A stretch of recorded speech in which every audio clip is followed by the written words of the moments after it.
सभी भक्तों को श्री शिवाय नमस्तोभ्याम हर हर महादेव। अधिक मास समाप्त हो चुका है। अब सावन फिर से प्रारंभ हो चुका है, जो कि केवल 15 दिनों का बचा है।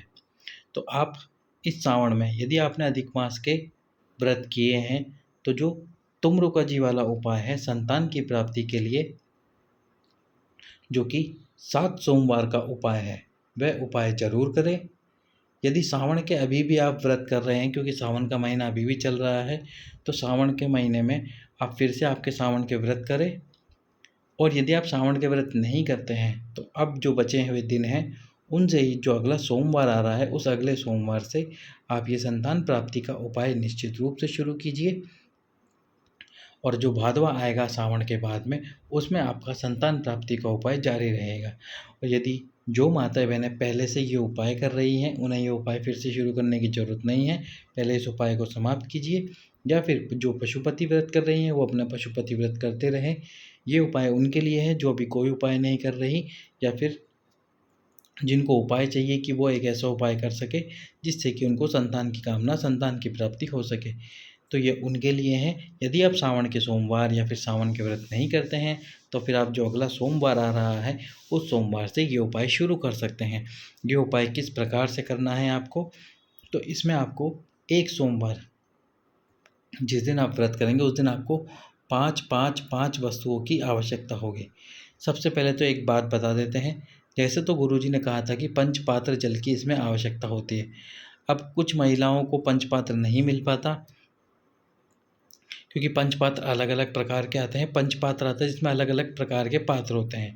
अब किसी को पंचपात्र नहीं मिल पाता, तो वह क्या करे, या तो आप 5 कलश ले लीजिए फिर, और वो पाँचों कलश को घर से भर कर लेकर जाइए, या फिर आप एक काम कर सकते हैं, एक ही कलश ले लीजिए। क्योंकि यदि किसी के पास 5 कलश ना हुए, तो वह क्या करेंगे, तो एक कलश लीजिए और उससे फिर 5 बार जल समर्पित कर सकते हैं आप। लेकिन ये केवल उन्हीं के लिए जिनको कि पंचपात्र भी ना मिले, 5 कलश भी ना मिले, एक कलश केवल एक ही कलश हो उनके पास में, और उनके पास में इतना समय ना हो कि वह कहीं जा सके, पंचपात्र ढूंढ सके, 5 कलश ढूंढ सके।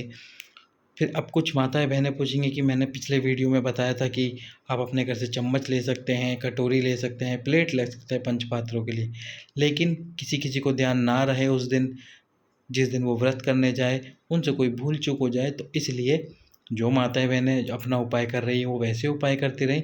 जो इस उपाय को शुरू करना चाहती है, वे 5 कलश लीजिए। 5 कलश मिल जाए तो अच्छी बात है, नहीं मिले तो फिर एक ही कलश से 5 बार जल समर्पित कीजिए। अब इस उपाय में आपको क्या क्या लेना होगा, सबसे पहले तो आपको लेने होंगे 5 बेलपत्र। और ये जो 5 बेलपत्र लोगे, एक दिन पहले तोड़ कर रखना अपने पास में। रविवार के दिन तोड़ कर फ्रिज के अंदर रख लेना 5 बेलपत्र। 5 दुर्वा, दुर्वा जिसे दूबा या हरी घास भी कहते हैं, घास भी कहते हैं हिंदी में, वो लेनी है आपको 5। और साथ में लेने हैं 5 पुष्प। 5 पुष्प आप कोई से भी ले सकते हैं, आंकड़े के पुष्प भी ले सकते हैं 5, 5 गुलाब के फूल भी ले सकते हैं, 5 गेंदे के फूल भी ले सकते हैं, 5 कमल पुष्प भी ले सकते हैं। जो आपको मिल जाए वही ले लीजिए आप। अब आपको शिव मंदिर में जाना है। शिव मंदिर में जाकर सबसे पहले ये जो 5 वस्तुएं हैं, इनसे आपको एक एक वस्तु समर्पित करनी है। पहले बेलपत्र समर्पित कीजिए। बेलपत्र समर्पित करते समय ध्यान रखना बेलपत्र की डंडी आपके विपरीत में हो।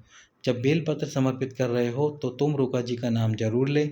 जय तुम रुका जी इस प्रकार से बोलिए, या तुम रुका जी महाराज मुझे संतान की प्राप्ति कराइए, इस प्रकार से बोलिए। या फिर तुम रुका जी का ही नाम ले लीजिए, तुम रुका जी ही बोल दीजिए बस। और फिर एक बेलपत्र समर्पित कीजिए। फिर आपको एक घास समर्पित करनी है, यानी कि जो दुर्वा है, दूबा है, वो समर्पित करनी है। और फिर समर्पित करना है एक पुष्प। जब जब आप बेलपत्र, दुर्वा और पुष्प समर्पित करेंगे, तुम रुका जी का नाम जरूर लें। उसके बाद में आपको जो आपके पास में कलश का जल है, उससे आपको जल समर्पित करना है। जब आप जल को समर्पित करेंगे, तो सबसे पहले यदि आपके पास में 5 कलश जल है, तो 5 कलश में से एक कलश जल उठाइए, उसको समर्पित कीजिए। धीरे धीरे करना बिल्कुल, तुम रुका जी का नाम लेते हुए, तुम रुका जी का नाम स्मरण करते हुए।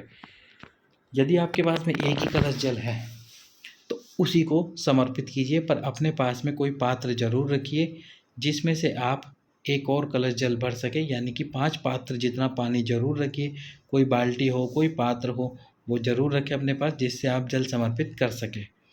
फिर जब आप ये जो जल समर्पित कर रहे हो कलश से, उस समय भी तुम रेणुका जी का नाम लेते रहिए। फिर थोड़ी देर रुक जाइए। 11 बार, नहीं तो 5 बार, नहीं तो 7 बार, नहीं तो 9 बार। क्या बोलना है आपको? श्री शिवाय नमस्तुभ्यम का मंत्र। यदि ये याद ना है तो ओम नमः शिवाय। यदि पुरुष उपाय कर रहे हैं तो, और यदि माताएं उपाय कर रही हैं तो नमः शिवाय ओम, या फिर श्री शिवाय नमस्तुभ्यम। या ये भी ना याद आए तो जो महामृत्युंजय मंत्र है, ओम त्र्यंबकम यजामहि मृत्युर्मोक्षयमामृता, ये जो मंत्र है पूरा का पूरा, इस पूरे मंत्र को बोलना है 5 बार, 7 बार, 3 बार, जितनी बार भी आप बोलो। ये आपके ऊपर है कि आप कितनी बार बोलना चाहते हो। फिर उसके बाद में एक बेलपत्र समर्पित करें तुम रेणुका जी का नाम लेके, फिर एक दुर्वा, फिर एक पुष्प समर्पित करें तुम रेणुका जी का नाम लेके। फिर यदि आपके पास में 5 कलश जल है तो दूसरा कलश उठा लीजिए, नहीं है तो जिस कलश से आपने जल समर्पित करा था उस कलश को फिर से उठाइए। जो पानी है उसमें से भर, जो पात्र में आपने रख रखा है पानी, उसमें से पानी भर लीजिए और फिर ये दूसरे कलश का जल समर्पित कर दीजिए। दूसरे कलश से जल समर्पित कीजिए। फिर से आपको एक बेलपत्र समर्पित करना है तीसरी बार। जब दूसरी बार ये उपाय कर दे, यानी कि दूसरा बेलपत्र दूसरी दुर्वा समर्पित कर दे, जल समर्पित कर दे, उसके बाद फिर रुके, पंचाक्षर मंत्र, षडाक्षर मंत्र, महामृत्युंजय मंत्र बोले, फिर तीसरा बेलपत्र, तीसरी दुर्वा, तीसरा पुष्प समर्पित करें। फिर से अगर 5 कलश जल है तो तीसरा कलश उठा लीजिए, नहीं है तो उसी एक कलश से जल भर सकते हैं, उससे जल भरिए, फिर जल समर्पित कीजिए। इसी प्रकार से चौथा बेलपत्र, चौथी दुर्वा, चौथा पुष्प, और इसी प्रकार से 5वां बेलपत्र, 5वीं दुर्वा और 5वां पुष्प समर्पित कर दीजिए।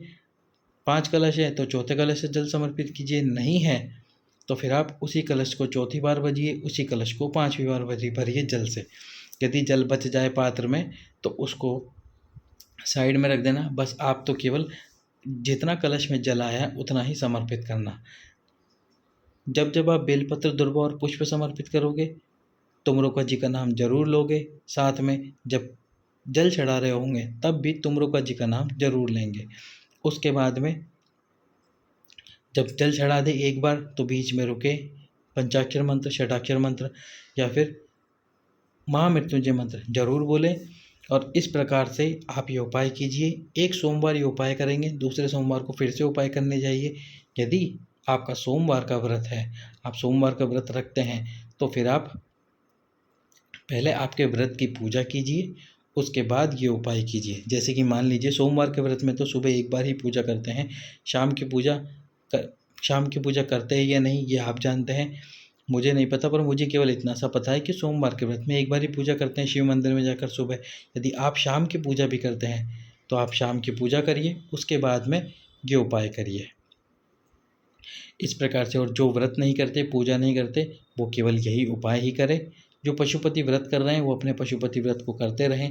पहले पशुपति व्रत पूर्ण हो उसके बाद ये उपाय शुरू करें, क्योंकि पशुपति व्रत में शाम की पूजा भी होती है। फिर आप शाम की पूजा करने जाएंगे मंदिर में, फिर उसके बाद वापस मंदिर जाएंगे ये पाँचों लेके, और ये सारी सामग्री को थाली में रखने पे या फिर 5 कलश को रखने पे या 1 कलश को रखने पे, पानी घर से भर के ले जाने पे या वहाँ से भरने पर समय लगता है।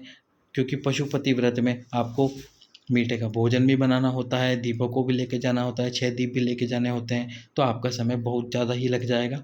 फिर इस वजह से पशुपति व्रत जब पूर्ण हो जाए तब आप ये व्रत शुरू कर सकते हैं। ये क्षमा कीजिए, व्रत नहीं, ये उपाय शुरू कर सकते हैं। इसमें आपको व्रत नहीं रखना है इस उपाय को करते समय। यदि सावन के व्रत कर रहे हैं तो सावन के व्रत पूर्ण हो जाए, तो जैसे ही सावन के व्रत पूर्ण हो, जैसे ही भादवा का महीना प्रारंभ हो, उसमें आप ये उपाय कर लीजिए। संतान की कामना के लिए, संतान की प्राप्ति के लिए। सभी भक्तों को श्री शिवाय नमस्तुभ्यम। हर हर महादेव।